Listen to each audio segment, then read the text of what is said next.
It was just another ordinary Tuesday evening in our household, the kind where you're winding down from the day's work, thinking about what to cook for dinner, and maybe catch up on some TV shows you've missed.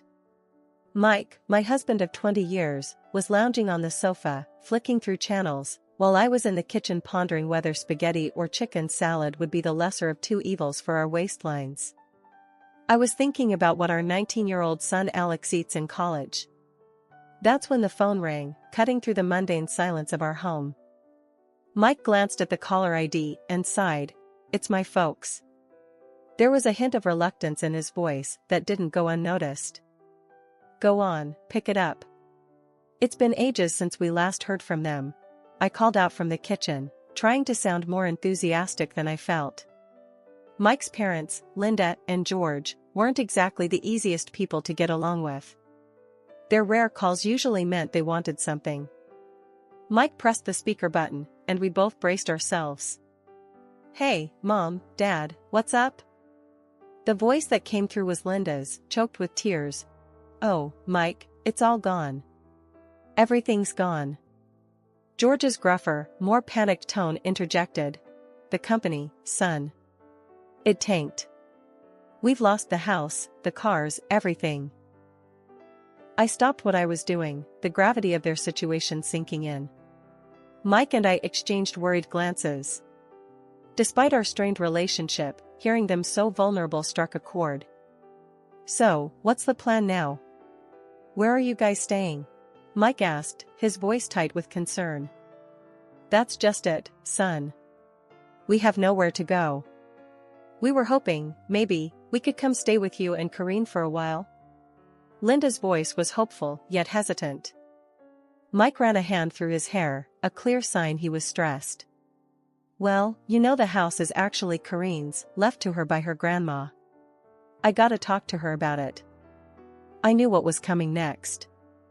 As much as Linda and George could be a handful, they were still his parents. Turning them away wasn't an option, not really. I walked into the living room, taking the phone from Mike. "Linda, George, listen, we can figure something out. But it's only temporary, okay? Just until you get back on your feet." "Oh, thank you, dear. You're a lifesaver. We won't be any trouble, promise," Linda gushed, relief evident in her voice. After we hung up, Mike slumped back on the couch, a mix of emotions playing across his face. "Babe, you sure about this? You know how they are. Always looking down on our lifestyle, expecting the moon." I sighed, sitting next to him, taking his hand. I know. But they're your folks.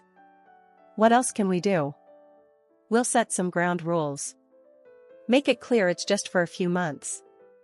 Mike nodded, looking somewhat relieved but still anxious. "They mentioned bringing some things. I hope it's not their entire house."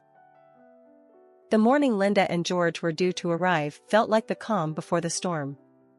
Mike and I had been up since dawn, double-checking every room to ensure everything was as comfortable as possible. Our attempt to bring some order before the inevitable chaos. "Karine, do you think they'll like the setup in their room?" Mike asked for what felt like the 10th time, his forehead creased with worry. I shrugged, adjusting a pillow for the umpteenth time. "They'll have to. It's not the Ritz, but it's the best we can do." The sound of engines rumbling down our street cut our conversation short. We exchanged a look that said, "Here we go," and made our way to the front door. As we stepped outside, two massive moving trucks pulled up, blocking our driveway. Jesus, did they bring the whole house? I muttered under my breath as Mike squeezed my hand, a silent plea for patience. Linda and George emerged from a sleek rental car, looking every bit the displaced royalty. Linda, with her fur coat draped over her shoulders despite the mild weather, and George, in a suit that looked too formal for our quiet, suburban street. "Karine, Mike. Oh, how we've missed you!" Linda exclaimed, embracing me with a force that nearly knocked the wind out of me. "Good to see you, Mom, Dad," Mike managed, his voice tight as he accepted their hugs. As the movers began unloading, the sheer volume of some things they'd mentioned became horrifyingly clear. Furniture, boxes, more boxes, and endless bags started piling up in our driveway. Mike and I helped direct the movers, but it quickly became apparent that our house was not prepared for the influx. Every room on the ground floor was soon crowded with their belongings, leaving just narrow paths to navigate through. As the movers left, George clapped his hands together, looking pleased. "Well, this feels homier already, doesn't it?" That evening, after a day of moving and rearranging, we sat down for dinner. The air was thick with tension, an uncomfortable blend of gratitude and resentment simmering just below the surface. "So, Corinne, this spaghetti is interesting," Linda remarked, poking at her plate with a fork as if she expected it to bite back. "It's a family recipe," I replied, trying to keep my voice even. "Simple but good." Was all she said, but her expression spoke volumes. Mike, sensing my growing frustration, jumped in. "Mom, Dad, we're really glad we could help out in your time of need. But we need to remember we're all in this together. It's going to be a bit of an adjustment for everyone." The conversation stumbled along, a clumsy dance around the obvious elephants in the room. After dinner, as we were clearing the table, Mike pulled me aside. "Corinne, this is going to be harder than we thought," he whispered, his eyes filled with concern. I sighed, leaning into him. "We knew it wouldn't be easy. But we'll make it work. Somehow." The initial excitement of Linda and George's arrival quickly faded, replaced by the daily grind and growing tensions. It wasn't long before their true colors started to show, and with it, the first of many demands. One morning, barely a week into their stay, I was in the kitchen whipping up what I considered a decent breakfast: scrambled eggs, toast, and some fresh fruit on the side. Simple, yet filling. That's when Linda strolled in, a look of disdain plastered across her face as she eyed the plates on the counter. "Corinne, darling, is this what you call breakfast?" she asked, her voice dripping with condescension. I turned, forcing a smile. "It's what we usually have. Keeps us going until lunch." Linda scoffed, waving her hand dismissively. No, this won't do at all. Back in our house, we had freshly squeezed orange juice, croissants, and sometimes even smoked salmon for breakfast. You must try a bit harder, dear." I felt a knot form in my stomach, frustration bubbling up. "Linda, you know we're not living in luxury here. This is what we eat. If you'd like something else, you're welcome to make it." The rest of the meal passed in awkward silence, the air thick with unspoken words. Mike caught my eye, giving me a sympathetic look that said he'd handle it later. But breakfast was just the beginning. Later that week, George approached me as I was sorting the laundry, a list in hand. "Corinne, we need to talk about the groceries. This list here," he said, waving the paper in front of me, "is what Linda and I usually enjoy. We've been very accommodating, but it's time we return to some semblance of our normal lifestyle." I took the list, my eyes widening as I scanned the items. Marbled steaks, exotic fruits, imported cheeses. The price of these items would blow our grocery budget out of the water. "George, you do realize we're on a budget, right? We can't afford these things on a regular basis." He frowned, crossing his arms. "Well, you'll just have to make do, won't you? We can't be expected to live like this. It's beneath us." I was at a loss for words. The audacity of their demands, their complete disregard for our situation, it was all too much. That night, I vented to Mike, my patience wearing thin. He promised he would talk to them. But talking seemed to do little good. Linda and George remained firmly planted in their bubble of entitlement, making life increasingly difficult for us. The breaking point came when Linda refused to eat the chicken casserole I had prepared for dinner, calling it peasant food. She demanded we order takeout from a pricey restaurant instead. "Listen, Linda, we're doing our best here," I snapped, my patience finally gone. "This is what we're having. If you don't like it, then I'm sorry, but that's just too bad." Her face went red, and for a moment, I thought she might actually explode. This is no way to treat your guests, Karine. We are your elders, and you should be showing us more respect. Mike stepped in, his tone firm. Mom, Dad, you're not guests. You're living here because you have nowhere else to go. Karine's right. We can't afford to eat out or buy expensive groceries. You need to respect that this is our home and our rules. The conversation ended with Linda storming off to her room, George following closely behind, muttering about ungrateful children. A whole month had gone by since Linda and George turned our lives upside down. It started with them making a scene at breakfast one morning, both of them clutching their stomachs and making a big show of how our average food was wreaking havoc on their digestion. This bread, it's like eating cardboard. And don't get me started on the eggs. My stomach's been in knots. Linda complained, her voice teetering between a whine and a demand. George chimed in with a groan, I haven't felt right since we got here. We need proper food, not this peasant fare. Feeling cornered and wanting to keep the peace, I caved. I started buying the fanciest groceries I could find for them, while Mike and I resorted to fast food just to save on costs. Fast forward a month, and I'm sitting at the kitchen table, receipts scattered in front of me. My heart sank as I tallied up the numbers. We were spending double on groceries compared to before Linda and George's arrival. And that wasn't even touching on the water bill, which had skyrocketed thanks to Linda's newfound love for long, luxurious baths. Enough was enough. That evening, as I served dinner, the contrast couldn't have been starker. Linda and George were tucking into their gourmet dishes, while Mike and I nibbled on cheap takeout. My frustration boiled over. Listen up, I started, my voice steady but firm. This can't go on. We're blowing through our budget trying to cater to your tastes. From now on, we're all eating the same food.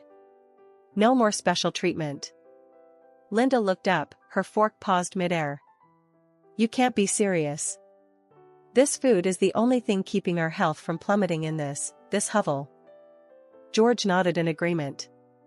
Exactly. You expect us to eat fast food? That's absurd. You're being incredibly selfish and lazy, Karine. Their words stung, but I was past caring about their opinions. Before I could retort, Mike slammed his fist down on the table, a rare show of anger from him. That's enough, he barked. You're living under our roof, in Karine's house. You will show her respect. She's been bending over backward to accommodate you, and this is how you repay her? No more. Either you start eating what we provide, or you can find somewhere else to live. The room went silent, the tension thick enough to cut with a knife. Linda and George exchanged a look, then silently returned to their meal. The day after the big blow-up, things escalated in a way I couldn't have imagined. It started with a knock at the door, mid-morning. I was in the middle of tidying up the living room, Mike having gone out to run some errands.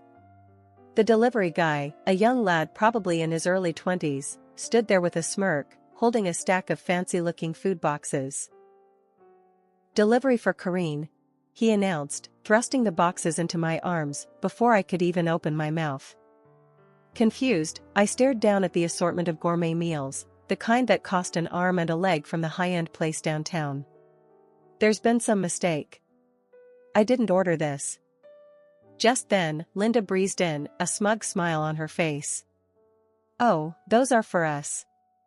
I couldn't stomach another day of that dreadful food you've been serving. I was flabbergasted. And how do you plan on paying for this? I asked, trying to keep my cool. Linda waved a dismissive hand. Oh, don't worry, dear. It's on you. Consider it a thank you for our stay. Fury bubbled up inside me, but before I could confront her further, the phone rang. It was Mike, checking in. I quickly explained the situation, my voice shaking with anger. Stay calm. I'll handle it when I get back, he said, his tone tight with frustration. But staying calm was easier said than done. By the time Mike got back, Linda and George had made themselves comfortable, devouring their expensive meals with relish while I fumed silently. That evening, Mike and I sat them down for another talk. This time, the gloves were off. "Mom, Dad, this has got to stop," Mike began, his voice low but firm. "You can't just order expensive meals on our dime. It's not right." George scoffed, leaning back in his chair. "Oh, please. It's the least you can do after forcing us to eat like paupers." I couldn't believe what I was hearing. "Forcing you? We're going broke trying to keep you happy." Linda's eyes narrowed.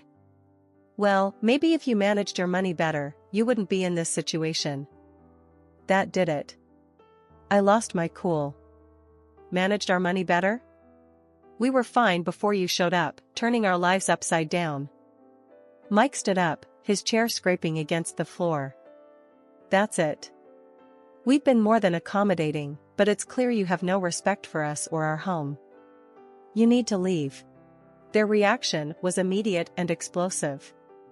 Linda started crying, wailing about how ungrateful we were, while George shouted threats about telling everyone how horribly we'd treated them.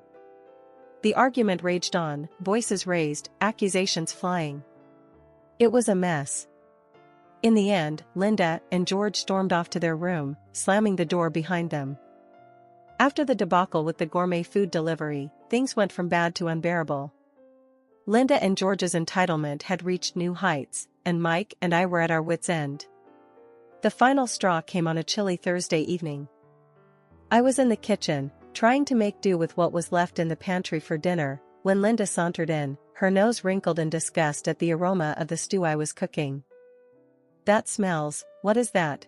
she asked, her tone dripping with disdain. "It's beef stew." "It's what's for dinner," I replied, keeping my focus on the pot to avoid snapping at her. Linda made a show of gagging. "I can't possibly eat that." "You know, it wouldn't kill you to try a little harder, Corinne. This is no way to treat guests." Dinner was a tense affair, with Linda and George barely touching their food while making passive-aggressive comments about the lack of variety. I was seething, but I bit my tongue, determined not to let them get the best of me. After dinner, Mike and I were cleaning up when Linda approached us, a smug look on her face. "I've been thinking," she began, "with the holidays coming up, it would be nice to have a new coat. Something warm and stylish." I stopped in my tracks, staring at her in disbelief. "A new coat? With what money, Linda?" "Oh, I thought you could use the money you've set aside for, what was it?" "Oh, yes, your son's college fund." That was it. The last straw. Without hesitation, I picked up the phone and called the one person I knew could turn the tide, my grandmother. Gran, despite her age and residing in a nursing home, had always been the matriarch of our family, her word law. After I spilled out the whole sorry saga, she huffed in disbelief. "This nonsense has gone on long enough," Gran declared, her voice crackling with resolve over the phone.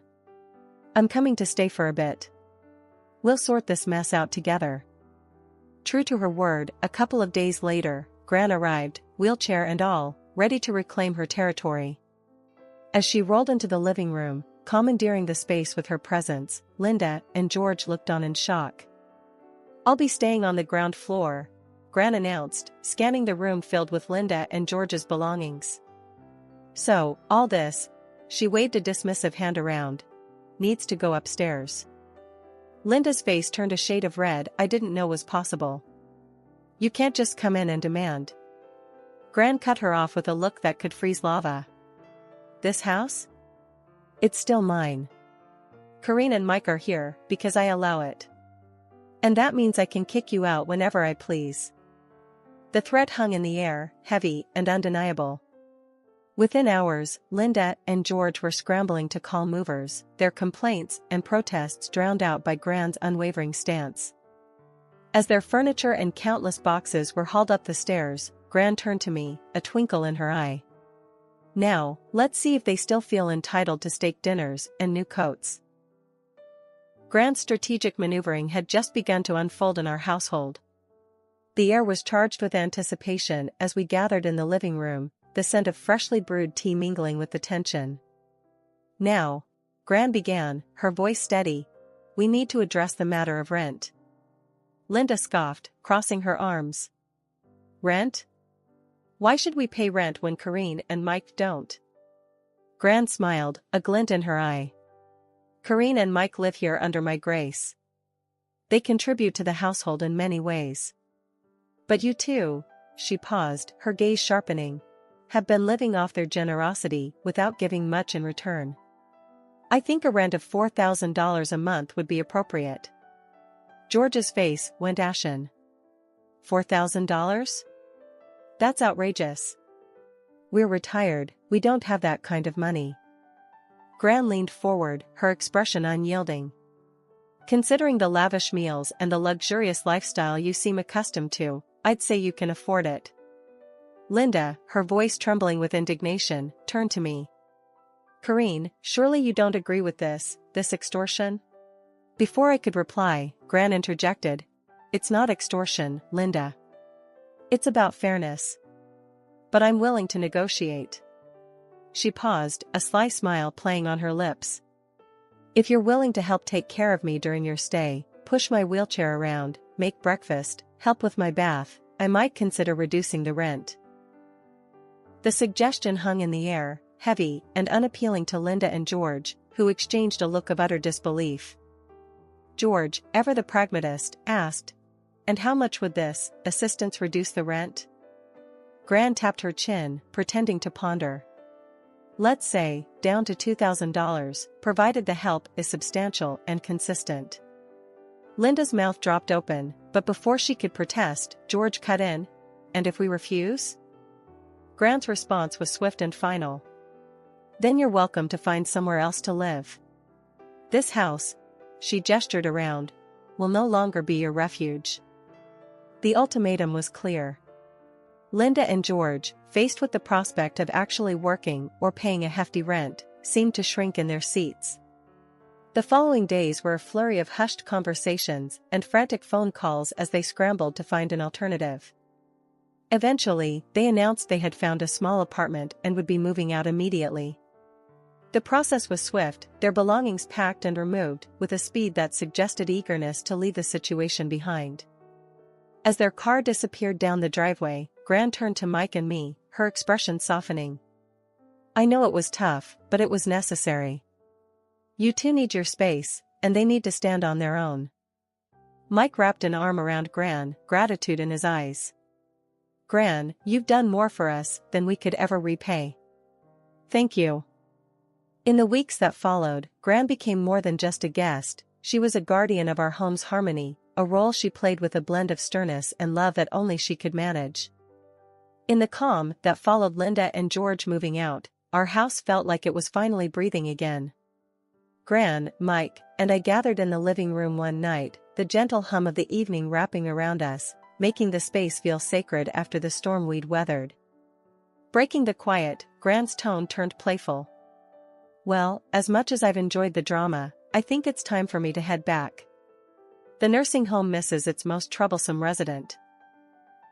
Mike and I shared a look, already dreading her departure. "Gran, this house is always open for you. It's not really home without you," I managed, my voice heavy with emotion. Gran gave my hand a squeeze. "And you're always in my heart.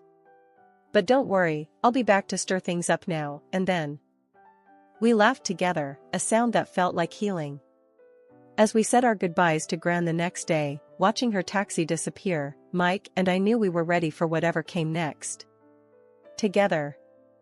Our home, once a battlefield, was now a symbol of our resilience, a place where love and boundaries found their balance. And as we stepped back into the quiet of our living room, ready to face the future, I felt deeply thankful for the journey that had brought us here, for the family we were, and for the lessons we'd carry forward. A few weeks later, we heard from a mutual acquaintance that Linda and George were living in a small apartment, having sold most of their belongings to cover their debts. The news came as a bittersweet confirmation of the new chapter they, too, were embarking on, a life defined by the consequences of their choices, leaning on each other, perhaps for the first time in a long while. Reflecting on this, Mike and I realized the true depth of the changes we'd all undergone. Our home was peaceful once more, and though the journey had been rough, it had taught us the true meaning of family, resilience, and love.